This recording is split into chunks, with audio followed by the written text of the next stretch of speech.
ওং নমঃ শিবায়। হর হর মহাদেব। আজ নীল ষষ্ঠী পুজো। এই নীল ষষ্ঠী পুজো কিভাবে করবেন, ব্রত কারা করতে পারে এবং এই নীল ষষ্ঠী পুজো ব্রত করলে কি ফল লাভ হয়, কেন করবেন, সমস্ত কিছু এই ভিডিওটিতে আমি আপনাদের কাছে পৌঁছে দিচ্ছি। তো মন দিয়ে শ্রবণ করুন। এই নীল ষষ্ঠী পুজো 2025 সালের 13ই এপ্রিল রবিবার দিন পড়েছে। তো এই নীল ষষ্ঠী পুজো করলে কি হয় না, পরিবারের আয়ু বৃদ্ধি পায়। অর্থাৎ পরিবারের আয়ু মানে কারোর অকাল মৃত্যু হয় না, এবং কি সংসারে বাচ্চা যারা থাকে, ছেলেমেয়েরা যারা থাকে, তাদের কোনো অমঙ্গলও হয় না। হ্যাঁ, এই পরিবারের আয় উন্নতিও বৃদ্ধি পায়। এই জন্য এই নীল ষষ্ঠী ব্রত মায়েরা বেশিরভাগ করেন, তবে পুরুষরাও করতে পারেন, কিন্তু প্রত্যেকটা পরিবারে না মায়েরা এই ব্রত করেন। তো এই নীল ষষ্ঠী পুজো কি না, নীল অর্থাৎ মহাদেব আর ষষ্ঠী অর্থাৎ মা দুর্গাকে বোঝাচ্ছে। তো এই দিন কি করবেন, এই দিন সারাদিন ব্রত উপবাস রাখে, অর্থাৎ কিছু জল পর্যন্ত খায় না।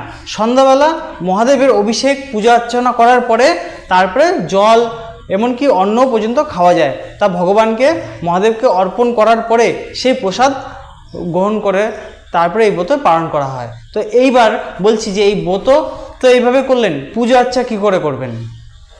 মহাদেবের যে প্রিয় ফুল, যেমন আকন্দ, কলকে, ধুতরা, এইগুলো হচ্ছে মহাদেবের প্রিয় ফুল। তো এই ফুলের যে কোনো একটা ফুল নিলেই হবে, তার মালা করবেন। মালা করে যখন পুজো করবেন মহাদেবকে অবশ্যই চড়াবেন। আর ষষ্ঠী মা অর্থাৎ মা দুর্গাকে লাল পুষ্প দেবেন। সে লাল কলকিও হতে পারে, লাল জবাও হতে পারে, মাকে অর্পণ করবেন। আর মহাদেবকে পঞ্চামৃত দ্বারা যদি অভিষেক করতে পারেন।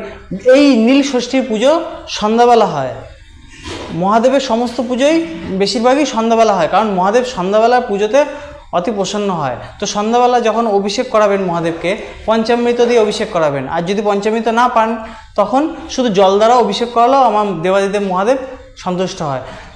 যারা আমিষ খান তারা এই নীল ষষ্ঠী পুজো ব্রত রাখতে গেলে আগের দিন নিরামিষ খাবেন, এবং নীল ষষ্ঠী পুজো এই রবিবার দিন সারাদিন ব্রত উপবাসে থাকবেন। আর এই দিন বিশেষ করে পুজোতে বেলপাতা, আকন্দ বা ধুতরা বা মহাদেবের যে প্রিয় পুষ্প, সেই পুষ্প নিয়ে আসবেন। বিশেষ করে এই পুজোতে বেলপাতা খুবই জরুরি। বেলপাতা দিয়ে এই মহাদেবের কিন্তু পুজো আচ্ছা হবেই। মহাদেবকে যখন বেলপাতা বা পুষ্প যাই দিতে চান, তো যদি দীক্ষা নেওয়া হয় তাহলে ওং নমঃ শিবায় বলে দিতে পারেন। আর যারা অদীক্ষিত, দীক্ষা নেননি, তারা শুধু নমঃ শিবায় বলবেন। আর মেয়েদের ক্ষেত্রে ওং প্রণব উচ্চারণ করবেন না, মেয়েরা নমঃ শিবায় অথবা শ্রী শিবায় নমস্তুভ্যম এই মন্ত্র বলে ফুল, বেলপাতা সমস্ত কিছু মহাদেবকে অর্পণ করতে পারেন। আর এই দিন এই তো হলো পূজা পাঠ, এইভাবে পুজো করলেন। পুজো করার পরে মহাদেবের কাছে মহাদেবের মহামৃত্যুঞ্জয় মন্ত্র জপ করবেন। মহামৃত্যুঞ্জয় মন্ত্র হচ্ছে ওং তৎপুরুষায় বিদ্মহে মহাদেবায় ধীমহি তন্নো রুদ্র প্রচোদয়াৎ। এই ছিল মহামৃত্যুঞ্জয় মন্ত্র।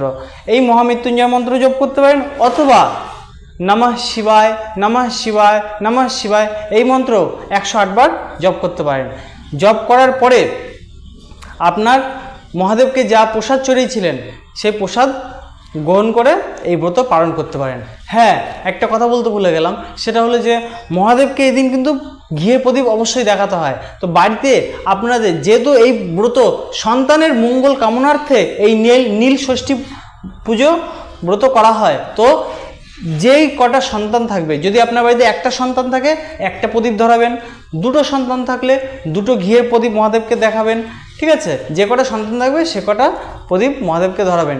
আর সমস্ত পুজো পাঠ সমস্ত কিছু শেষের পরে মহাদেবকে প্রার্থনা করবেন, আপনার সন্তানের কামনার মঙ্গল কামনার্থে যে ব্রত করা হলো সেই ব্রত মহাদেবকে জানাবেন যে আমার পরিবার এবং আমার সংসারের ছেলে মেয়ে যাতে মঙ্গল হয়, উন্নতি হয়। দেখবেন মহাদেব আপনার মনোকামনা খুব তাড়াতাড়ি দ্রুত পূরণ করে দেবে। এই দ্রুত পূরণ করার জন্যই এই ব্রত। তো আপনারা এই ব্রত করুন এবং পরিবারকে আয় উন্নতি সমৃদ্ধবান করুন। যদি আমার এই ভিডিওটি ভালো লাগে তাহলে ভিডিওটিতে একটি লাইক আর একটি সাবস্ক্রাইব করে দেবেন ভবিষ্যতে এই ধরনের ভিডিও পাওয়ার জন্য। ওং নমঃ শিবায়। হর হর মহাদেব।